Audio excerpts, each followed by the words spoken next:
Sudah ada 2 subtema yang kita bahas. Ini adalah yang ketiga, Anissa ya, dan juga pemirsa. Subtema apa yang diambil? Keamanan. Keamanan. Baik, untuk melengkapinya saya akan mengundang panelis Dr. Ian Montratama untuk mengambil undian daftar pertanyaan dari fishbowl di sebelah kiri saya. Kita akan lihat huruf apa yang diambil oleh Dr. Ian Montratama. Huruf C. Oke, keamanan huruf C, Anissa. Keamanan huruf C. Di Oke. depan, iya. C. Masih tersegel. Masih tersegel. Oke, silakan Aryo. Baik, saya buka keamanan huruf C. Dari suara juga masih tersegel. Masih Miss, ya? tersegel dengan rapi. Baik, ini adalah pertanyaan untuk calon presiden nomor urut 3 Bapak Ganjar Pranowo. Kewenangan institusi di sektor keamanan sangat penting namun masih terjadi tumpang tindih. Pertanyaannya, bagaimana komitmen paslon terhadap penataan institusi pertahanan dan keamanan? Terima kasih. Membereskan yang tumpang tindih.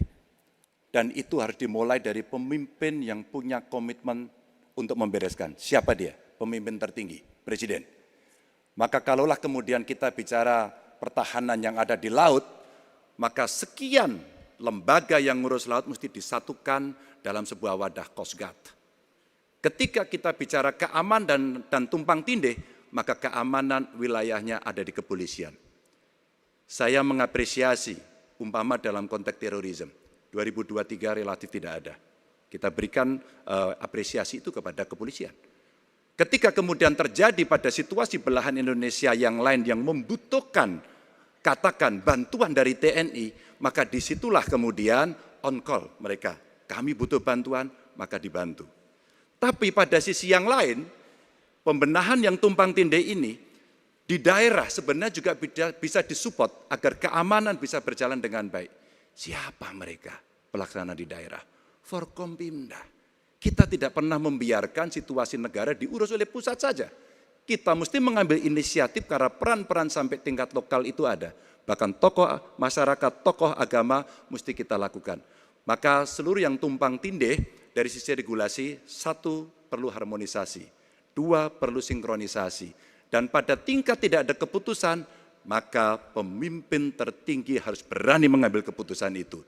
Sehingga tumpang tindih yang selama ini selalu saja menjadi perdebatan yang tidak ada hentinya, maka diselesaikan di meja presiden. Dan itu saya kira sikap yang paling jelas untuk membereskan persoalan ini. Apapun dalam konteks eksekutif, maka pemimpin tertinggilah yang harus mengambil keputusan.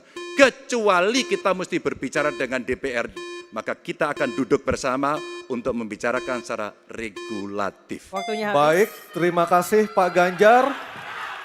Ada waktunya, harap tenang. Kami persilakan kepada calon presiden nomor urut 1 Bapak Anies Baswedan untuk menanggapi jawaban dari Pak Ganjar dalam waktu 1 menit. Kami persilakan Pak Anies. Menurut hemat kami harus dirumuskan apa tantangan dan ancaman keamanan Indonesia di tahun-tahun ke depan. Dengan itu dirumuskan, maka kita tahu apa ancamannya. Lalu dari situ kemudian kita lihat bagaimana badan-badan yang selama ini ada diatur untuk merespon atas tantangan itu. Kalau kita hanya menata ulang tanpa memikirkan apa ancaman barunya, maka kita tidak lebih dari sekedar menyelesaikan urusan organisasi. Yang sesungguhnya dibutuhkan adalah bagaimana organisasi itu diatur untuk merespon tantangan. Jadi nomor 1 rumuskan itu. Kemudian yang kedua yang tidak kalah penting, libatkan semua unsur yang terbiasa di dalam menyusun ancaman tantangan organisasi. Sehingga kemudian penataan organisasi badan-badan bukan semata-mata karena selera pemimpin, tapi karena merespon atas ancaman itu. Dengan begitu, penataannya akan sesuai kebutuhan. Terima kasih. Waktu 1 menit sudah habis. Baik, terima kasih. Selanjutnya giliran calon presiden nomor urut 2, Bapak Prabowo Subianto. Hadirin kami harap tenang terlebih dahulu. Ada waktunya untuk menanggapi jawaban dari Capres nomor urut 3. Waktu Bapak 1 menit dimulai ketika berbicara. Baik ya, sekali lagi saya harus mengatakan, saya kok banyak sependapat dengan Pak Ganjar. Jadi benar tumpang tindih harus diselesaikan oleh pimpinan tertinggi dan itu saya kira bisa ya. Tapi benar, saya juga harus mengatakan kita harus apresiasi prestasi TNI dan prestasi Polri dalam menjaga pertahanan keamanan, dalam mengatasi berbagai peristiwa-peristiwa yang pelik. Harus kita akui, menghadapi terorisme, bom Bali, Peloso, dan sebagainya. Untuk itu, saya kira kalau saya dapat mandat, saya akan perbaiki kualitas hidup TNI, kualitas hidup Polri, memimpin supaya TNI dan Polri menjadi yang terbaik yang bisa kita bangun. Dengan keunggulan TNI dan Polri, Polri langsung di bawah Presiden, kita akan Waktunya habis, berbuat Bapak. yang baik untuk rakyat kita. Terima kasih. Selanjutnya kita kembali ke calon presiden nomor urut 3, Bapak Ganjar Pranowo untuk merespon Mohon tenang. tanggapan dari kedua capres tadi. Waktu Anda 1 menit dimulai ketika berbicara, silakan. Ketika overlap kelembagaan ditanyakan kepada saya, maka saya sudah pelajari apa yang ada.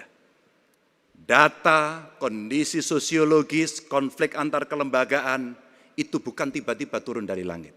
Karena kami sudah baca datanya, kami melihat prakteknya, pengalaman kami 10 tahun di DPR dan 10 tahun di gubernur, cukuplah sudah untuk membuat analisis kondisi sosiologis yang ada. Maka tidak perlu lagi kita akan mengundang lebih banyak orang untuk meneliti starting from zero. Ini starting from the end. Dan kemudian kita mesti memutuskan cepat. Maka kalaulah kemudian seluruh data itu sudah ada di kepala kita, sudah tertuliskan dengan baik, maka yang diambil adalah keputusan karena kita punya konsep untuk memutuskan itu. Kecuali kita blank dan kita tidak pernah tahu dari mana Anda akan memulai. Karena saya tahu dari mana itu memulai. Terima kasih. Baik, terima kasih Pak Ganjar.